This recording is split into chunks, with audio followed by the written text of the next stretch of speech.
ഇത് അൾട്രാവയലറ്റിൻ്റെ പുതിയ bike X47. ഇതൊരു ക്രോസ് ഓഫ് ബൈക്ക്. അൾട്രാവയലറ്റ് രണ്ട് എക്സൈറ്റിംഗ് ആയിട്ടുള്ള മോഡൽ ഈ അടുത്ത് ഷോക്കേസിനു ടെസറായിട്ടും ഷോർട്ട് വേവും.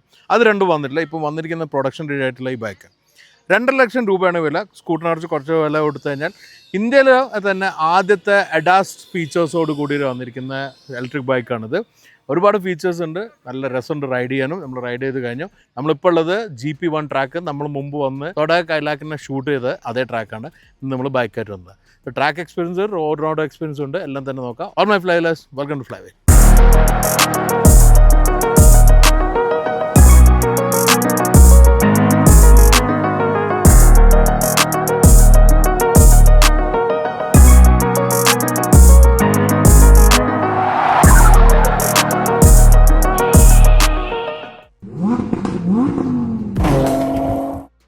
ഞാൻ പറഞ്ഞ 2,50,000 രൂപ എന്നത് തുടക്കത്തിലുള്ള പ്രൈസാണ്. 5,000 വണ്ടികൾക്കാണ്. ആദ്യം 1,000-നായിരുന്നു പറഞ്ഞത്. ഇപ്പോൾ 5,000 വണ്ടികൾക്ക് ആ വില കിട്ടും. പിന്നെ അത് കഴിഞ്ഞ് 2,45,000 രൂപ ആയിരിക്കും ഇന്ന് വില.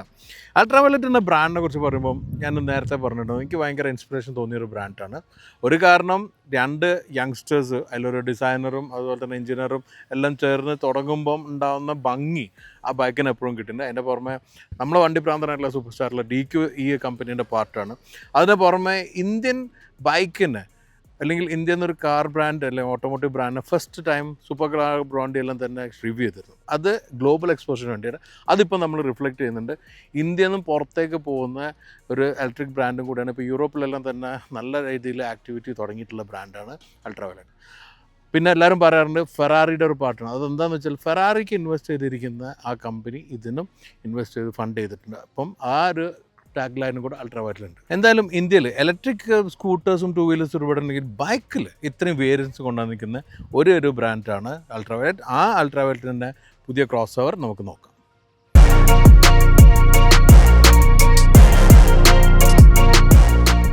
മെയിനായിട്ട് 3 കളേഴ്സാണ് X47 ഉള്ളത്. പക്ഷേ ഇത് ഒരു സ്പെഷ്യൽ കളറാണ്, ഡെസേർട്ട് കളർ, മാറ്റ് കളറായിട്ട് വന്നിരിക്കുന്നത്. മറ്റേ കളേഴ്സ് പറഞ്ഞാൽ റെഡ്, ഗ്രേ, ബ്ലാക്ക്. ഇതിനെല്ലാം തന്നെ അതിൻ്റേതായ പേരുകൾ അൾട്രാവയലറ്റിൻ്റെ രീതിയിൽ ഇട്ടിട്ടുണ്ട്. ഞാൻ എഴുതി കാണിക്കാം. എന്തായാലും ഒരു അഡ്വഞ്ചർ ബൈക്കിൻ്റെ ഒരു എലമെൻറ്റ് ഫ്രണ്ടിൽ കാണാം. F77 അതേ ഹെഡ്ലൈറ്റ് വന്നിട്ടുണ്ടെങ്കിലും ഈ ഒരു വൈസർ, പിന്നെ അതുപോലെ തന്നെ ഇങ്ങനെ റേസ് ചെയ്ത് നിൽക്കുന്ന മഡ് ഗാർഡ് പോർഷൻ. ആക്ച്വലി ഒരു മഡ് ഗാർഡ് വിടുന്നുണ്ട്, പക്ഷേ ഇത് വിടുന്നുണ്ട്. ഇത് എനിക്ക് ഇൻസ്പയർ ആയി തോന്നുന്നത് മൾട്ടി സ്ട്രാഡയിൽ നിന്നാണ്. ഡുക്കാറ്റി നല്ല അട്രാക്റ്റീവാണ്. ഈ പെട്രോൾ ടാങ്കിൻ്റെ ഷേപ്പിൽ കൊടുത്തിട്ടുള്ള ഇത് ഷേപ്പിൻ്റെ ഭാഗമാണ്. എയറോഡൈനാമിക്സിൻ്റെ എലമെൻറ്റ് കൂടുന്നുണ്ട്. ഇവിടെ ബാറ്ററി പാക്ക് വന്നിട്ടില്ല. അതുകൊണ്ട് തന്നെ സ്പേസ് മാനേജ്മെൻറ്റ് അടിപൊളിയായിട്ട് ചെയ്തിട്ടുണ്ട്. ഉള്ളിൽ സ്കൾട്ട ഞാൻ കാണിച്ചത് എല്ലാം തന്നെ നല്ല പാക്ക് ചെയ്തിട്ടുണ്ട്. ഇവിടെ ചാർജിങ് ഓപ്ഷൻ ഉണ്ട്. പോർട്ടബിൾ ചാർജർ വന്നിട്ടില്ല. അതായത് സാധാരണ പ്ലഗിലും നമുക്ക് ഉപയോഗിക്കാവുന്ന, കാറിൽ ചാർജിൽ ഉപയോഗിക്കാവുന്ന രീതിയിലുള്ള, നമ്മൾ ആ കേബിൾ കൊണ്ടെടുക്കണമല്ലോ, വേറെ ഒന്നും കൊണ്ടെടുക്കണ്ട. പിന്നെ പ്രൊട്ടക്റ്റീവ് ഗാർഡ് ഉണ്ട്. അതുപോലെ തന്നെ ഈ ഒരു സ്റ്റാൻഡ്സും നല്ല റേസിൽ കൊടുത്തിട്ടുണ്ട്. അതുകൊണ്ട് തന്നെ നമുക്ക് ഫുഡ് റെസ്റ്റ് കാണാം. കുറച്ച് സ്പോട്ടിയാണ്. കുറച്ചുകൂടി വീതി ഉണ്ടാവാമായിരുന്നു എന്നാണ് എനിക്ക് തോന്നിയത്. അത് റൈഡ് ചെയ്യുമ്പോൾ, എസ്പെഷ്യലി നമ്മൾ സ്റ്റാൻഡപ്പ് റൈഡ് ചെയ്യുമ്പോൾ ഒരു ഫീലിംഗ് ആണ്. പിന്നെ പിനിയൻ്റെ ഫുഡ് റെസ്റ്റ് ഇവിടെ നമുക്ക് കാണാം. ഷാസി വളരെ എക്സ്പോസ്ഡ് ആണ്. അതിന് തന്നെ കൊടുത്തിരിക്കുന്ന ഫിനിഷിങ് നല്ലതാണ്. മോണോ ഷോക്ക് ബാക്കിലുള്ള കാണാം. അതിന് റെഡ് കളർ കൊടുത്തിട്ടുണ്ട്. പിന്നെ ഫ്രണ്ടിലും റിയറിലെല്ലാം തന്നെ ബ്രേക്ക് ഡിസ്ക്സ് വന്ന് അതും തന്നെ നമുക്കിവിടെ കാണാം. അതിൻ്റെ ഡീറ്റെയിൽസ് ആയിട്ട് കാണിക്കാം.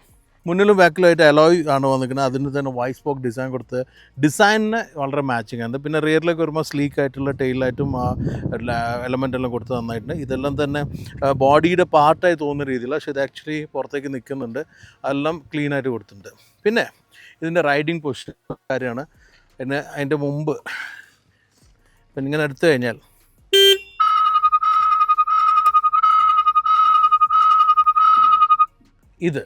ഇത് സേഫ്റ്റി ഫീച്ചറാണ്. ആരെങ്കിലും ഒരാൾ ബൈക്ക് കയറി എടുക്കാനെല്ലാം പോയി കഴിഞ്ഞാൽ ഇതെങ്ങനെ ചെയ്യും. അപ്പോൾ എങ്ങനെയാണ് നമ്മൾ കീ ഉണ്ടെങ്കിൽ നമുക്ക് ഓണാക്കിയിട്ട് ഈ ഒരു ഇഗ്നിഷൻ ബട്ടൺ പ്രസ് ചെയ്ത് കഴിഞ്ഞാൽ അത് നിൽക്കുകയുള്ളൂ, അല്ലെങ്കിൽ ബീപ്പ് ചെയ്തുകൊണ്ടിരിക്കും. ഇനി റൈഡിങ് പൊസിഷൻ നമുക്ക് 3 രീതിയിൽ റൈഡ് ചെയ്യേണ്ട ബൈക്കാണിത്. ഒന്ന് നോർമൽ റൈഡ്, നമ്മൾ സിറ്റിയിലും എല്ലാം ഓടിക്കുമ്പോൾ സ്പീഡിൽ പോകുമ്പോൾ കുറച്ച് താന്നിരിക്കണം. അതേപോലെ തന്നെ സ്റ്റാൻഡപ്പ് ചെയ്ത് ഓടിക്കാൻ ഇവിടെ സോഫ്റ്റ് മണ്ണാണ്. ഞാൻ നേരത്തെ നിന്നപ്പോൾ തന്നെ താന്നു പോയിട്ടുണ്ട്.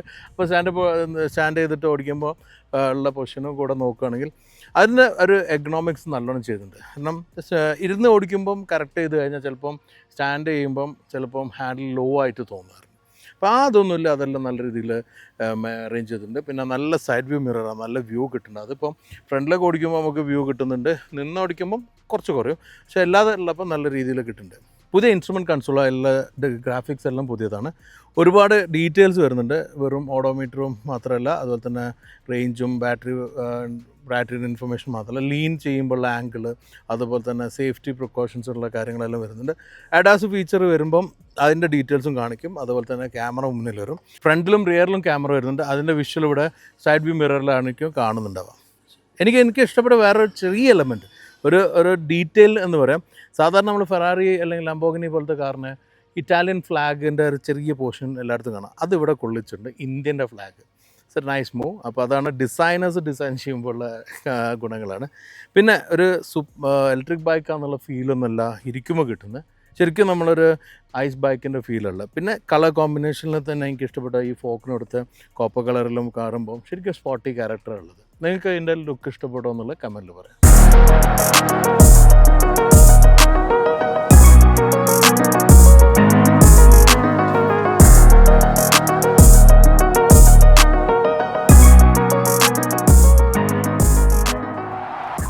പുതിയ അൾട്രാ വയലറ്റ് X47 2 ബാറ്ററി പാക്കാണ് വരുന്നത്. ഒന്ന് 7.1 kWh ബാറ്ററി, അതിന് 212 കിലോമീറ്റർ റേഞ്ച് പറയുന്നത്.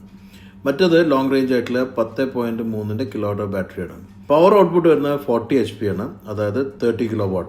അൾട്രാ വയലറ്റിൻ്റെ ഒരു പ്രത്യേകത ഒരു ടോക്ക് ഓൺ വീൽസ് എന്നാണ് പറഞ്ഞത്. അത് 610 km. അതിൻ്റെ കാൽക്കുലേഷൻ കുറച്ച് കോംപ്ലിക്കേറ്റഡ് ആണ്. എന്തായാലും നമ്മൾ സാധാരണ കാറുകളും ആയിട്ട് കമ്പയർ ചെയ്യുന്ന 610 NM അല്ലാതെ. ലോങ് റേഞ്ച് മോഡലിനാണ് 0 to 60 km എത്താൻ വെറും 2.7 seconds മതി. 100 എത്താൻ 8.1 സെക്കൻഡാണ്. ടോപ്പ് സ്പീഡ് 145 km ആണ്. ഫ്രണ്ടിലും റിയറിലും ഡിസ്ക് ബ്രേക്കാണ് വരുന്നത്. അത് ഫ്രണ്ടിൽ 320 mm റിയറിൽ 230 mm ആണ്. 208 mm കൗണ്ട് ക്ലിയറൻസ് ഉള്ളതുകൊണ്ട് നമുക്ക് അത്യാവശ്യം ഓഫ് റോഡെല്ലാം ചെയ്യാനും സാധിക്കും. കർബ് വെയിറ്റ് ഏകദേശം 207 കിലോഗ്രാമോളം വരുന്നുണ്ട്. ഇതിലെ ലോങ് റേഞ്ച് മോഡലാണ് നമ്മളിന്ന് റൈഡ് ചെയ്യുന്നത്. നമുക്ക് 3 വ്യത്യസ്ത റൈഡ് ഓപ്പർച്യൂണിറ്റികളുണ്ട്. അതിൽ ഒന്ന് കൺട്രി റോഡും പിന്നെ ഹൈവേയും ട്രാക്കുമാണ്. കൺട്രി റോഡ് ഏകദേശം ഒരു ഓഫ് റോഡ് പോലെ ട്രയൽ പോലെ ഇരുന്നായിരുന്നു. അത് GP1 ട്രാക്കിലേക്കുള്ള ഇന്നർ റോഡായിരുന്നു. കുറേ അമ്പുകളും പോട്ടോൾസും ഉള്ള സാധാ റോഡായിരുന്നു. ഈ റോഡിൽ ഞാൻ ഏറ്റവും അധികം എൻജോയ് ചെയ്ത സ്റ്റാൻഡപ്പ് റൈഡിങ് പൊസിഷനാണ്. ഇതിൻ്റെ എക്കണോമിക്സ് ഞാൻ നേരത്തെ പറഞ്ഞ പോലെ നിന്ന് ഓടിക്കുമ്പം നല്ല രീതിയിൽ ഹാൻഡിൽ ഹോൾഡ് ചെയ്യാനും അതേപോലെ തന്നെ കൺട്രോൾ ചെയ്യാൻ പറ്റുന്നുണ്ട്. ഒരു അഭിപ്രായമുള്ള ഫുഡ് റെസ്റ്റ് കുറച്ചും കൂടി വൈഡ് ആയിരുന്നെങ്കിൽ സ്റ്റാൻഡപ്പ് ചെയ്യുമ്പം കുറച്ചുകൂടെ ഫുഡ് സപ്പോർട്ട് കിട്ടുന്ന മാതിരി ഫീൽ ചെയ്യും. അതുതന്നെ ബ്രേക്ക് പാഡലിൻ്റെ പ്ലേയും അല്പം അഡ്ജസ്റ്റ് ചെയ്യാമെന്ന് തോന്നി. ഇങ്ങനത്തെ റോഡുകൾ ഓടിക്കുമ്പോൾ ഏറ്റവും അധികം സൗകര്യപ്പെടുന്നത് ഇതിൻ്റെ മെനൂവറബിലിറ്റിയാണ്. ഹാൻഡിലിൻ്റെയും സസ്പെൻഷൻ്റെ എല്ലാം സിസ്റ്റം പ്രകാരം നമുക്ക് നല്ല രീതിയിൽ സിമ്പിളായിട്ട് ഹാൻഡിൽ ചെയ്ത് പോകാൻ പറ്റുന്നുണ്ട്. ഏകദേശം 5-6 കിലോമീറ്ററാണ് ഞങ്ങൾ ഈ റോഡ് എടുത്തിരുന്നത്. അത് തിരിച്ചു വരുമ്പോൾ കൂട്ടുകയാണെങ്കിൽ ടോട്ടൽ ഒരു 12 കിലോമീറ്റർ ഓഫ് റോഡ് സ്ട്രെച്ച് ഓടിച്ചു. ഇതിൻ്റെ ശേഷം മെയിനായിട്ട് ഞാൻ റൈഡ് ചെയ്തിരുന്ന ഹൈവേയിലായിരുന്നു. എനിക്ക് ഏറ്റവും കംഫർട്ടബിളായി തോന്നിയ ഹൈവേ റൈഡ് തന്നെയായിരുന്നു. നമ്മൾ ടൂറിങ്ങിനെല്ലാം പോകണമെങ്കിൽ ലോങ് റൂട്ടിലാണെങ്കിൽ ഈ ഹൈവേയിൽ റൈഡ് കംഫർട്ടബിൾ ആവും. അതിന് നല്ല എക്കണോമിക്സ് ആണ് ഹാൻഡിലും സീറ്റിംഗ് പൊസിഷനിലും ഉള്ളത്. 3 വ്യത്യസ്ത മോഡലുണ്ട്: ഇക്കോ, സിറ്റി, അതുപോലെ തന്നെ സ്പോർട്ട്. അത് ബലിസ്റ്റിക് എന്നാണ് അൾട്രാ വയലറ്റിൽ പറയാറുള്ളത്. സിറ്റിയും ഇക്കോയും തമ്മിൽ പെർഫോമൻസ് വലിയ ഡിഫറൻസ് തോന്നിക്കില്ലെങ്കിലും അല്പം ചേഞ്ച് നമുക്കറിയാം. പക്ഷേ സ്പോർട്ട് മോഡ് സെലക്ട് ചെയ്താൽ നല്ല ഡിഫറൻസ് ഫീൽ ഉണ്ട്. ഈ മോഡൽ എനിക്ക് 130 km വരെ സ്പീഡ് അച്ചീവ് ചെയ്യാൻ സാധിച്ചു. ആ സമയത്തെല്ലാം തന്നെ നല്ല ഡൈനാമിക്സും കൺട്രോളും എനിക്ക് അനുഭവപ്പെട്ടു. റൈഡ് ചെയ്യുമ്പോൾ വലിയ വരുന്ന ടേൺസ് എല്ലാം തന്നെ നമുക്ക് ലൈൻ കീപ്പ് ചെയ്തെടുക്കാൻ സാധിക്കുന്നുണ്ട്. അതുപോലെ തന്നെ അഡാസിൻ്റെ ഫീച്ചേഴ്സിൻ്റെ ഉള്ള ചില വാർണിംഗ് സിസ്റ്റമെല്ലാം നമ്മൾ റോഡിലും അനുഭവിച്ചു. ഏതായാലും ക്രോസ് ഓവർ സെഗ്മെൻറ്റ് ആയതുകൊണ്ട് തന്നെ മിക്സ് ആയിട്ടുള്ള റൈഡിങ് കണ്ടീഷനിലായിരിക്കും ഈ ബൈക്ക് ഓടിക്കുന്നുണ്ടാവുക. അതിൽ 2 റൈഡിങ് കണ്ടീഷനും വിചാരിച്ചതിനേക്കാളും നല്ലൊരു എക്സ്പീരിയൻസ് ആണ് എനിക്ക് നൽകിയിട്ടുള്ളത്. മോട്ടിവേറ്റഡ് കൂടുതലായിട്ടുള്ള ഗ്രൗണ്ടഡ് ഫീലും സ്റ്റെബിലിറ്റിയും അത് ഇത്തരമുള്ള റൈഡിന് വളരെ ഉപകാരപ്പെടുന്നതാണ്. ഇനി നമുക്ക് അഡാസ് ഫീച്ചേഴ്സ് ടെസ്റ്റ് ചെയ്യാം. Ultra violet X47 ADAS features test ചെയ്യാൻ വേറെ തന്നെ അറേഞ്ച്മെൻറ്റ് ഉണ്ടായിരുന്നു. ഇതിൽ അഡാസ് സിസ്റ്റം വർക്ക് ചെയ്യുന്ന റഡാറും ക്യാമറയും ചേർന്നിട്ടാണ്. ഫ്രണ്ടിലും റിയറിലും ക്യാമറ വരുന്നുണ്ട്. ഈ ക്യാമറയിലെ ഔട്ട്പുട്ട് കാണാനായിട്ട് എക്സ്ട്രാ ഒരു സ്ക്രീൻ നൽകിയിട്ടുണ്ട്. അത് ഫ്രണ്ട് ക്യാമറയും റിയർ ക്യാമറയും ചെക്ക് ചെയ്യാൻ സാധിക്കും. ഈ ക്യാമറയും റഡാറും ചേർന്നിട്ട് ഫംഗ്ഷൻ ചെയ്യുന്ന ഒരു കാര്യം റിയർ കൊല്യൂഷൻ വാർണിംഗ് ആണ്. പിന്നിലേതെങ്കിലും വണ്ടി ഹാർഡ് ബ്രേക്ക് ചെയ്യുമ്പോൾ വാൺ ചെയ്യും. അത് റെഡ് ലൈറ്റിലാണ് വാൺ ചെയ്യുന്നത്. പിന്നിലെ വാഹനം ഓവർടേക്ക് ചെയ്യുമ്പോഴുള്ളതും അതുപോലെ തന്നെ നമ്മൾ ലെയിൻ ചേഞ്ച് ചെയ്യാൻ വേണ്ടി ഇൻഡിക്കേറ്റർ യൂസ് ചെയ്തിട്ടുണ്ടെങ്കിൽ, വാഹനം വരുന്നുണ്ടെങ്കിൽ ആ അലേർട്ടെല്ലാം തന്നെ മിററിലും അതേപോലെ തന്നെ മീറ്റർ കൺസോളിലും ഓറഞ്ച് ആയിട്ട് അലേർട്ട് ചെയ്യും. അതുപോലെ തന്നെ ഓവർടേക്കാൻ രണ്ട് വശത്ത് വന്നാലും വാർണിംഗ് ലഭിക്കുന്നതായിരിക്കും. ക്യാമറ ഫുൾ ടൈം ഓൺ ആയിരിക്കും. ആ വിഷ്വൽസ് നമുക്ക് റെക്കോർഡ് ചെയ്യാനും സാധിക്കും. ഇതിന്റെ വിഷ്വൽ നമുക്ക് വല്ല ആക്സിഡൻസോ ഇൻസിഡൻസോ ഉണ്ടായാൽ പോലീസ് വെരിഫിക്കേഷനിൽ ഉപയോഗിക്കാൻ സാധിക്കും. സാധാരണ കാറിലെ ഡാഷ് ക്യാമിന്റെ പ്രയോജനമാണ് ലഭിക്കുന്നത്.